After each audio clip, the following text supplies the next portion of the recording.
CA പഠിക്കുന്ന ഒരു കുട്ടിക്ക് വേണ്ടിയിട്ട് മാതാപിതാക്കൾ നിർബന്ധമായും കൺസിഡർ ചെയ്യേണ്ട അല്ലെങ്കിൽ പ്രൊവൈഡ് ചെയ്യേണ്ട 1-2 കാര്യങ്ങൾ പറയാൻ പറഞ്ഞാൽ എന്തായിരിക്കും? ഫസ്റ്റ് വൺ മനസ്സമാധാനാണ്. ഇവരായിട്ട് പ്രഷർ ചെയ്യരുത്. എന്റെ പേരൻസിന്റെ സൈഡിൽ നിന്ന് എനിക്ക് ഏറ്റവും കിട്ടിയ സപ്പോർട്ട് അതാണ്.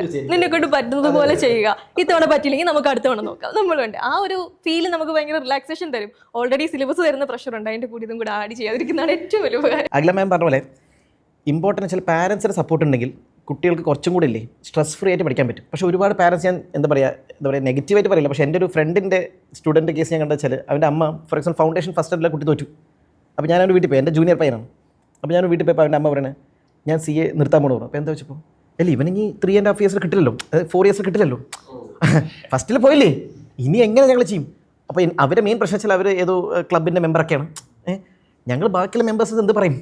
അപ്പോൾ ഞാൻ പറഞ്ഞു അങ്ങനെയല്ല, അപ്പോൾ ഈ കോഴ്സ് ഞാൻ ഇങ്ങനെ പാസ്സായ ആളാണ്, എൻ്റെ കൂടെയുള്ളവർക്ക് ഇങ്ങനെ പാസ്സായ ആളാണ്. ഇപ്പോൾ മോന് ഇത്ര അടുത്ത് മാർക്ക് കിട്ടിയിട്ടുണ്ട്, ഒരു 10% മാർക്കേ പോയിട്ടുള്ളൂ, അത് അടുത്തായിട്ട് ക്ലിയർ ചെയ്യാൻ പറ്റും. അപ്പോൾ നമ്മൾ പാരൻസിനെ അങ്ങനെ പറഞ്ഞ് എഡ്യൂക്കേറ്റ് ചെയ്യണം. നോർമൽ BCom അല്ലെങ്കിൽ BS ഒരു കോഴ്സല്ല. അവർക്ക് തന്നെ അവരുടേതായ കുറേ പ്രശ്നങ്ങളുണ്ട്. അപ്പോൾ അതിൻ്റെ ഇടയ്ക്കേക്ക് അഡീഷണൽ പ്രഷർ കൊടുക്കാതിരിക്കുക എന്നുള്ളതാണ് പേരൻസ് ചെയ്യേണ്ട ആകെ ഒരു കാര്യം എന്ന് പറയുന്നത്. അവർക്ക് ഫുൾ സപ്പോർട്ട് കൊടുക്കുക. പാരൻസും നമ്മൾ അത്യാവശ്യം സപ്പോർട്ടിങ് ആണെങ്കിൽ നമ്മുടെ മക്കൾ നമ്മളോട് എന്ത് ചെയ്യൂല, കള്ളം പറയൂല എന്നുള്ളതാണ്. ഈ ഒരു ബാലൻസ് കീപ്പ് ചെയ്താൽ തന്നെ ഇത് രണ്ടുപേർക്കും കൊണ്ട് സ്മൂത്തായിട്ട് പോകും എന്നുള്ളതാണ് എനിക്ക് തോന്നിയിട്ടുള്ളത്.